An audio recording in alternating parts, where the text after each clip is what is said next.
Bonjour. La France voit rouge depuis l'annonce mardi dernier de la signature d'un accord par l'Australie avec les États-Unis et le Royaume-Uni à ses dépens. Elle a immédiatement rappelé ses ambassadeurs. Mais l'affaire est loin d'être réglée et laissera des traces. On attend maintenant les conversations entre l'Américain Biden et le Français Macron, tous deux impatients de se parler. Mais il y a une trace qu'aucun observateur ne peut ignorer à la veille d'un nouveau référendum en Nouvelle-Calédonie. La Chine est dans toutes les têtes depuis cette affaire des sous-marins. La Nouvelle-Calédonie a beau être une partie de la France, certes faiblement peuplée, elle n'en est pas moins la deuxième réserve de nickel au monde et le troisième producteur, et permet d'offrir à la France, avec la Polynésie, la première zone économique exclusive au monde, à égalité avec les États-Unis. Ces fonds marins regorgent de terres rares, épine dorsale de la transformation numérique et énergétique à venir, sous forme de nodules polymétalliques, et sa biodiversité est la seconde la plus variée au monde, ouvrant la voie à de multiples applications innovantes dans le domaine médical et thérapeutique.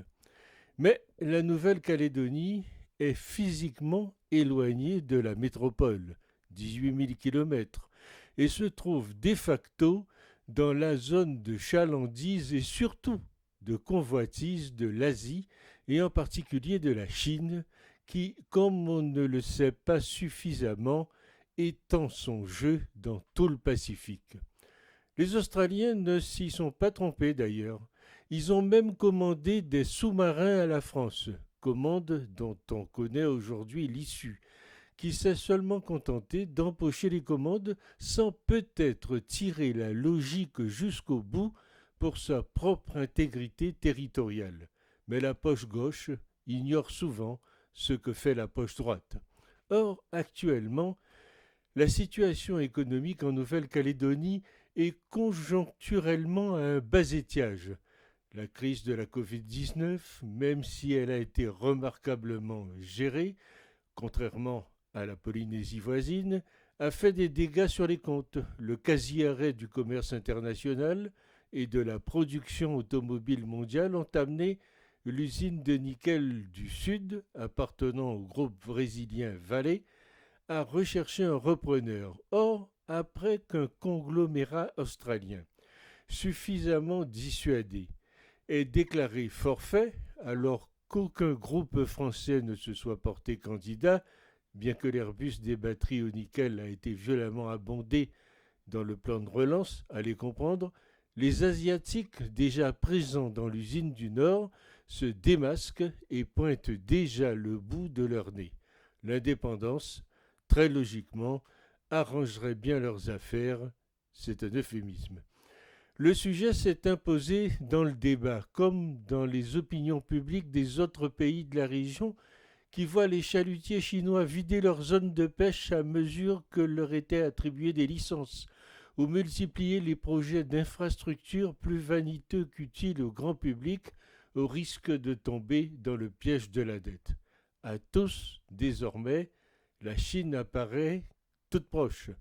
L'activisme diplomatique et économique chinois a attiré l'attention de l'Australie et des États-Unis. Les Australiens ont été dépassés dans certains secteurs par les Chinois, mais depuis quelque temps réinvestissent dans la région. Le Japon et l'Inde manifestent également un regain d'intérêt pour la région et Biden, considérant la Chine comme le plus grand défi du XXIe siècle, s'assurera de contenir l'ascension fulgurante du rival systémique dans la région. Le dragon, en tout cas, a ouvert sa gueule, dévoré l'Afrique, lorgne sur les projets d'infrastructures européens et guigne les ressources de ses voisins du Pacifique. Ne nous y trompons pas, l'affaire des sous-marins démontre que la Nouvelle-Calédonie est bien la dernière pièce du puzzle chinois.